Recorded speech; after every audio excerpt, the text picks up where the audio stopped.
altogether. And I was still working on that when I went after COVID, so I'm still a week behind on everything with that.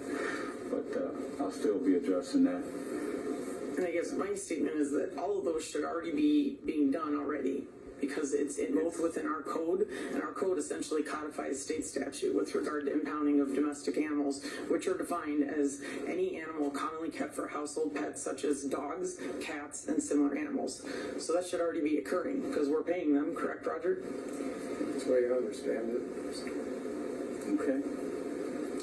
I guess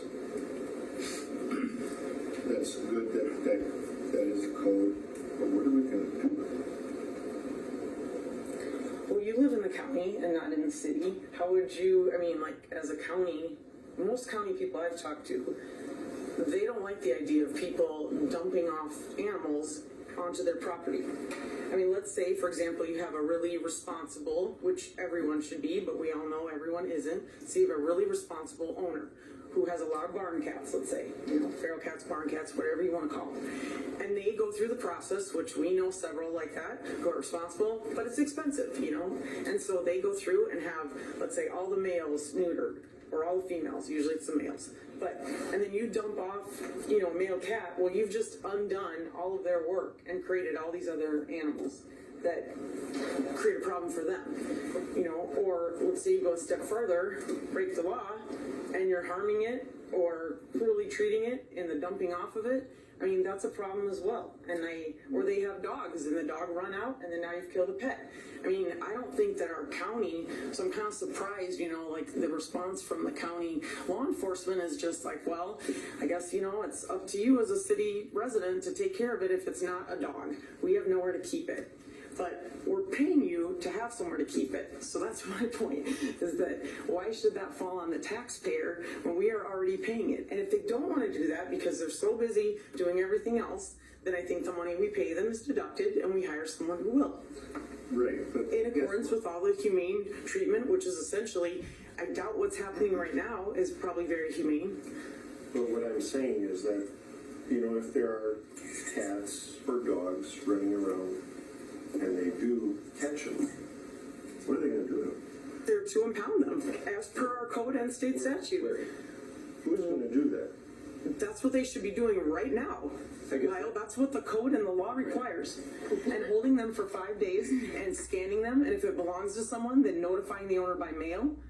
And they don't even have to impound them. If it can be determined, and every animal in the city limits is supposed to have a license with a rabies certificate, and then they are given a tag and a collar, which also by the code they are to wear at all times, which should make it very easy to contact the owner, and then they don't even have to impound it. They should be able to, if everyone's following the law, call up and notify that owner, and then they can drop it off and choose to not even impound it, thereby saving the space like you're talking about, saving the impounding fees, but then they can still, you know, they can still charge them and ticket them with a petty misdemeanor, which anything under that code is considered a petty misdemeanor, and 3 violations of Chapter 14 within a 12-month period is a misdemeanor, which is punishable by jail or a $1,000 fine.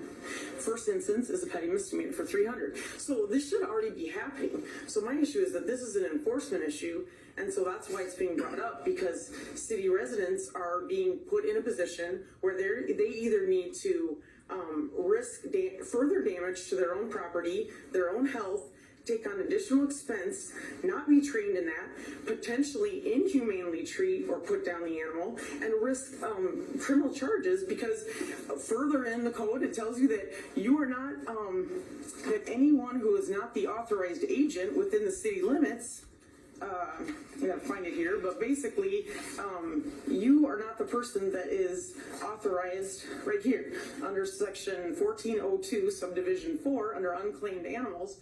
So anyone, which would also be one that is running at large, that it needs to be properly disposed of by the agent or firm retained by the city for such purpose. Again, County Sheriff's Department. So also being told, giving advice to citizens, telling them to violate the law. So, if they're not tagged, where they won't go back to the owner. You hold them for 5 days. It's all set forth in the code, which There basically actually codifies is the a state state law. statute. There's a state law in regards to this where Yes, and it tracks our code, subdivision 3, section 14. it actually is a bit more thorough. So my question would be, has anyone asked the sheriff's department, we're keeping dogs, where are we keeping